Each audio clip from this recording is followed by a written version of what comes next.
Fans, and welcome back to the FloXC Division II and Division III show, brought to you by FloTrack. My name is Lincoln Shrike, of course, and welcome to our third episode ever. We're going to rehash what went down last week in the cross-country scene on the Division II and Division III side. It was a mostly quiet weekend, but there were a few meets that warrant some discussion and that will ultimately shake up the rankings for next week when we readjust those after pre-nationals in Division I and give you an update next week. So without further ado, let's just get right into it. The big meet in Division II was the Lewis crossover just outside of Chicago. A lot of solid ranked Division II squads on the men's and women's side.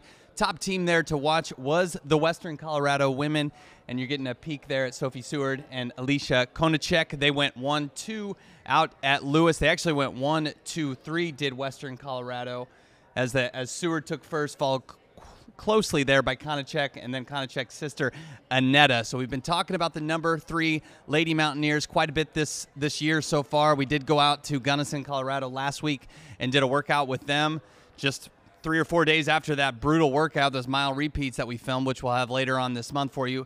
They went and thoroughly crushed this meet. Simon Frazier was the squad in this, ranked in the top 10 coming into the meet. Western Colorado beat them by over 100 points. They scored just 38 points. They had 4 in the top 8.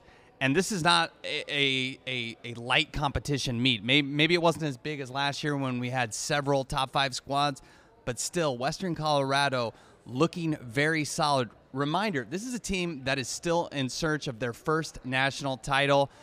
We have several seniors on this group. Both of these ladies here are redshirt seniors for the Mountaineers, and they are crazy deep, and they could possibly have 3 in the top 10. When you consider that Konachek here, Alicia, is an 8-time national champion on the track. Seward there has been leading the team so far this season, so she's right at that same level. She's finished 22nd previously in cross country.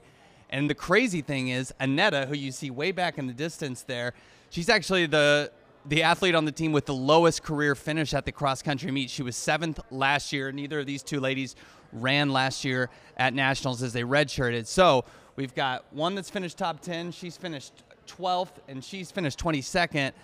And all 3 are looking like top 10 contenders. That's what you have to do to beat teams like Grand Valley State, who's currently ranked number 1, and beat the defending champions, Adams State. Those 2 squads, we know they're going to have low sticks.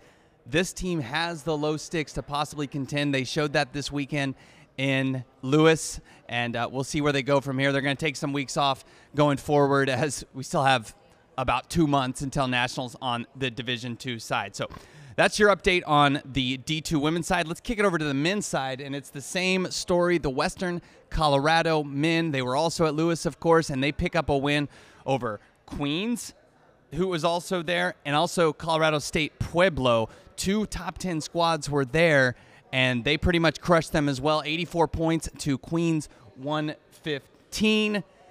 And consider that Western Colorado is doing all that without their top runner, Ahmed Jama, who is going to redshirt this season. He was 24th at NCAA's last year, did not run this weekend. And in talking with the coach, we found out that he is going to redshirt this season, just kind of gear up for another year in 2019. But still yet, this squad is doing good things with a lot of new faces. 5 of their top 7 runners at Lewis are new to the top 7 this year. They still have guys like Ross Hush and Taylor Stack. Those guys were, like, Ross Hush was an All-American last year in 25th, and Taylor Stack was 41st, so just off that. Those are going to be their low sticks, and in fact, Stack was in the top 5 over the weekend. But their 1-5 spread, it's really going to be the strength of their squad at this meet, was just 50 seconds. So this group's a tight pack.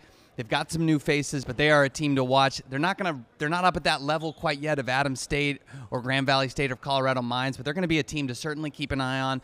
They snuck up on us last year to get a spot on the podium. I don't think they're going to do the same this year. They're looking primed to get a repeat of that podium finish and maybe more, maybe creep up that podium, get higher than 4th like did last year. Now, that's it for the team side of Division II men. Let's kick it to the individual side. We'll get a peek at Austin Nolan. Who is that? Well, he runs for Southern Indiana, and he picked up the win there at the Lewis crossover. Kind of a surprise considering he was only 31st at this meet last year. He was only 98th at Nationals, but he took down a bunch of really, really high-profile guys there. Let's take a look at the scalps that he took down. Marcelo Laguera of CSU Pueblo and Derek Williams of CSU Pueblo. Those guys are all All-Americans many times over. You also had Tom Goforth that he beat there, Jacob Klims, who's been in our top 10 this year so far in the FloXC rankings, and then Ross Hush, who I just mentioned there. All those guys have been All-Americans in cross-country before, and Austin Nolan took them down and did it with authority. A nice win for him out at Lewis, and it could mean big things for his season. Again, he was just barely inside the top 100 at Nationals. Is he going to make a name for himself this season? He's off to a good start so far. One thing that I did kind of want to highlight, though, when we point out the fact that this race took place on October 6th, that means that there are still 56 days until Nationals. So I do like his chances to be an All-American this year, but it is important to note how different things how much things can change when we go from October 6th to all the way to December 1st, moving up from 8K to 10K. So I'm sure that there's going to be a lot of changes when we come to Nationals, but Austin Nolan at this point in the season has thrown his hat in the ring as somebody who could be a top 10 contender when all is said and done in Pittsburgh. Okay, so another guy who's a little bit more established on the D2 side that I do want to highlight. He was not at Lewis, but there he is, Leakey Kipkogei, and he feels like a guy. He's been around in the D2 scene for several years now. He's been top 15 at Nationals each of his first 3 years at American International, but he's not getting a lot of respect, I feel like, and I think it's his time to get respect. He won his third straight NEI AAA title. I don't know if they abbreviate that. They call it the NICA title. It's like the New England Intercollegiate Athletic Association.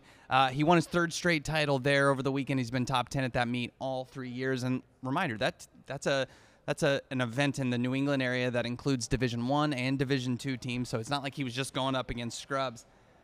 But Leakey Kipkogei, he was 8th last year in cross country. I think we need to put his hat in the ring as possibly a contender for the Division II title. I think he's easy to overlook because he runs in a lot of these Northeastern meets and never really races any of the Adams State guys, the Grand Valley guys during the regular season. But let's take a peek at this guy's range, because it is from the 800 all the way up to 10,000 meters in cross country. This guy probably has the best range in Division II. He's got a 149 800, a 405 mile, 806 3K, an 847 steeple, which is just crazy fast, and then a 1411 5K. And a reminder, he's been top 15 at NCAA's each of his first 3 years in college. This year, I think he's going to be up there in the mix with your Sidney Gitabudes, Anel Woodemichaels, Zach Pannings, that top group of guys fighting for the national title. He's going to move up in our individual rankings coming next week, but just keep this guy on your radar. Leakey Kipkogei. He might have my favorite first name in all of Division II cross country, and he's challenging Joe Dragon from Syracuse for my favorite name, just period, in NCAA cross country right now. Leakey, a fantastic name, and we're going to be keeping an eye on him going forward. Okay, so we've done Division II men and women. Let's kick it to our next slide, which we will have. Apologize for the little bit of a cutoff head there, but that's Natalie Betez of Tufts. She is someone kind of like Kipkogei that's flown under the radar previously, but she is having a breakout season for the Tufts Jumbos. I said that right. That's their nickname, the Jumbos.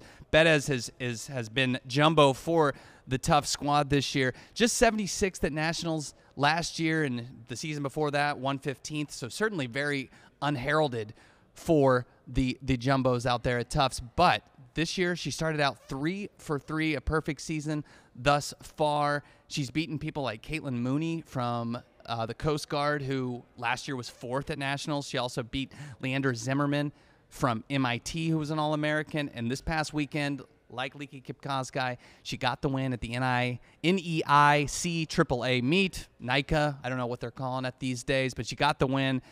And she was just 11th at the meet last year, so a move up of 10 places, and she beat athletes from Boston College, Quinnipiac. I mean, some solid Division I talent there when you compare it to Division III. But Betez, our number 2 ranked individual right now in Division III, and she is looking very, very solid, 3 for 3. We're going to keep an eye on her, despite the fact that she hasn't been an All-American. I think after these 3 weekends, each one more impressive than the next, we can safely say that she is not a fluke and somebody to watch for the individual title, which would be insane when you consider the fact that she was just 76 at this meet last year. Now a senior, this is her last shot, and so we're going to be keeping an eye on Bethes. All right, let's move on to our next slide, and there we have an MIT athlete. The MIT men, impressive. They finished third at the NEIC AAA meet over the weekend, led by two freshmen on the men's and women's side. There we have one freshman, Andrew Ma. He was 9th in the individual race, tops for MIT. They had kind of moved out of the top 10 of our FloXC D3 men's rankings. They're going to move back in because one of the squads they beat was a team that we had ranked in the top 10 in Division II. That's right. They beat Stonehill, who was a team that was 16th at Division II Nationals last year. They brought back a lot of their guys, but MIT Division III squad, who had fallen out of our top 10, they're going to rise back up next week when we release the rankings.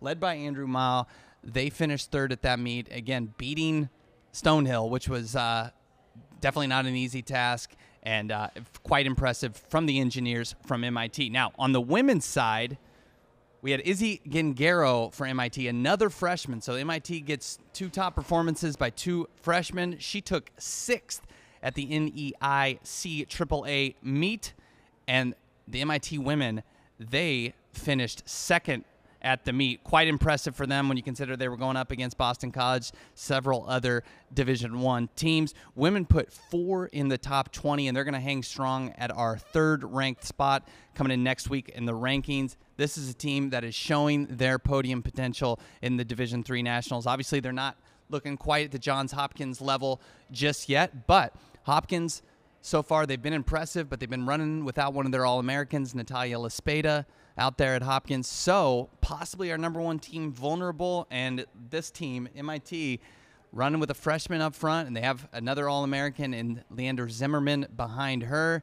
This is a group that's kind of sneaky deep, and they could certainly surprise when it comes to nationals, which is just about 5-6 weeks away. So things are getting interesting on the women's Division III side. We highlighted Division II and Division III. Let us know what you thought of this week's episode in the comments below. Again, I am Lincoln Shrike from FloTrack. This has been the Division II and Division III FloXC show.